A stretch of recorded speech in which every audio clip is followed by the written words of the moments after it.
कल फिर सरकार को बदनाम करने के लिए एक आदमी ने मेट्रो पिलर के नीचे दबकर जान दे दी।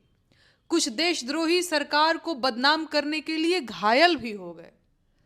कभी रेल दुर्घटनाओं के बहाने तो कभी प्लेन क्रैश के नाम पर लोग मरने से बाज नहीं आ रहे हैं। आंकड़े हैं कि हर साल 9,000 से ज्यादा लोग सड़क पर मौजूद गड्ढों की वजह से जान गंवाते हैं।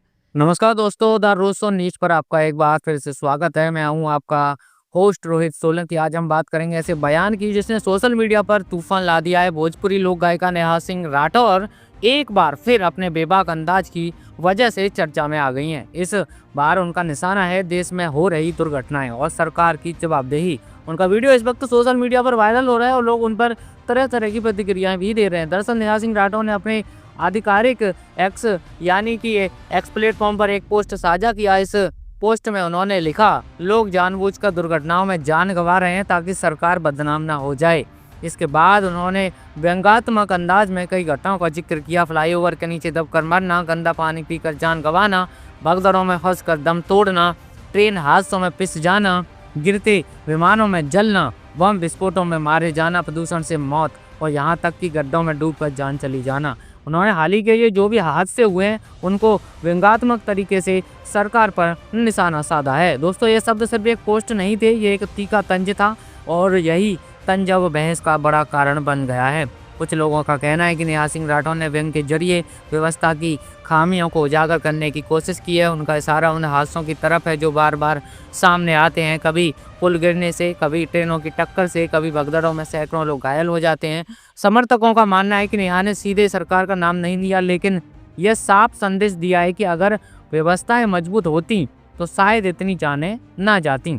वहीं दूसरी तरफ आलोचकों का ये कहना है कि ऐसे बयान बेहद संवेदनशील मुद्दों पर असंवेदनशीलता दिखाते हैं। उनका कहना है कि जो लोग हादसों में अपनी जान गंवाते हैं उनके परिवारों के लिए यह सिर्फ आंकड़े नहीं होते, यह उनकी पूरी दुनिया होती है। ऐसे में इस तरह का व्यंग कई लोगों को चुभ सकता है। सोशल मीडिया पर यह पोस्ट तेजी से वायरल हो रहा है। कुछ यूजर्स ने लिखा, सिस्टम पर सवाल उठाना जरूरी है, तो कुछ ने कहा दुर्घटनाओं पर राजनीति करना बंद होना चाहिए। दोस्तों, यह पहली बार नहीं है जब नेहा सिंह राठौर ने किसी मुद्दे पर खुलकर अपनी राय रखी है। इससे पहले भी वो अपने गीतों और बयानों के जरिए सरकार और नीतियों पर सवाल उठाती रही हैं। यही वजह है कि उनका हर पोस्ट तुरंत राजनीतिक रंग ले लेता है। यह पूरा मामला एक बड़े सवाल को जन्म देता है। दोस्तों, क्या सोशल मीडिया अब राजनीतिक विमर्श का नया अखाड़ा बन चुका है? पहले बहसें संसद में होती थी, टीवी डिबेट में होती थी, लेकिन अब एक ट्वीट या पोस्ट भी राष्ट्रीय बहस की वजह बन जाता है। यह भी सच है कि भारत जैसे विशाल देश में हर साल कई तरह की दुर्घटनाएं होती हैं। सड़क हादसे, रेल दुर्घटनाएं, निर्माण कार्य में लापरवाही, प्रदूषण से जुड़ी समस्याएं, इन सब पर समय समय पर सरकारों से सवाल पूछे जाते रहे हैं। लेकिन सवाल उठाने का तरीका क्या हो, यह भी उतना ही महत्वपूर्ण होना चाहिए। नेहा सिंह राठौर को इस पोस्ट ने दो धाराएं साफ कर दी हैं। एक जो व्यंग के रूप में देखती हैं और इसे व्यवस्था पर चोट मानती हैं, दूसरी जो इसे पीड़ितों के प्रति संवेदनशील मानती हैं। अब सवाल यह है कि क्या व्यंग लोकतंत्र का एक मजबूत हथियार है या फिर कुछ मुद्दे इतने संवेदनशील होते हैं कि उन पर शब्दों की जिम्मेदारी और बढ़ जाती है। दोस्तों, लोकतंत्र में सवाल उठाना जरूरी है, लेकिन साथ ही संवेदनशीलता भी उतनी ही जरूरी है। हादसे सिर्फ खबर नहीं होते, भी परिवारों की तसादी भी होते हैं। इस पूरे मामले ने यह जरूर दिखा दिया है कि सोशल मीडिया आज सिर्फ मनोरंजन का मंच नहीं, यह एक ऐसा प्लेटफॉर्म बन चुका है जहां एक पोस्ट सरकारों को कटघरे में खड़ा कर सकता है और समाज को दो हिस्सों में बांट सकता है।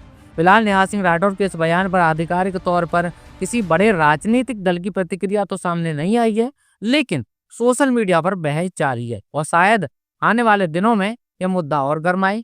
तो दोस्तों, आप क्या सोचते हैं? क्या यह व्यंग था या संवेदनशील बयान? क्या सरकारों से जवाबदेही पूछना गलत है या फिर हादसों को राजनीतिक चश्मे से देखना चाहिए? बाकी अपनी राय हमें कमेंट कर जरूर बताएं। अगर आपको हमारा यह विश्लेषण पसंद आया हो तो वीडियो को लाइक करना ना भूलें। आगे भी खबरें पाते रहने के लिए हमारे साथ जुड़ जाइए। वीडियो को लाइक करके चैनल को सब्सक्राइब कर लें। चलिए जल्दी मुलाकात होगी अगली खबर के साथ, तब तक के लिए ख्याल रखिए, बने रहिए। नमस्कार, जय हिंद।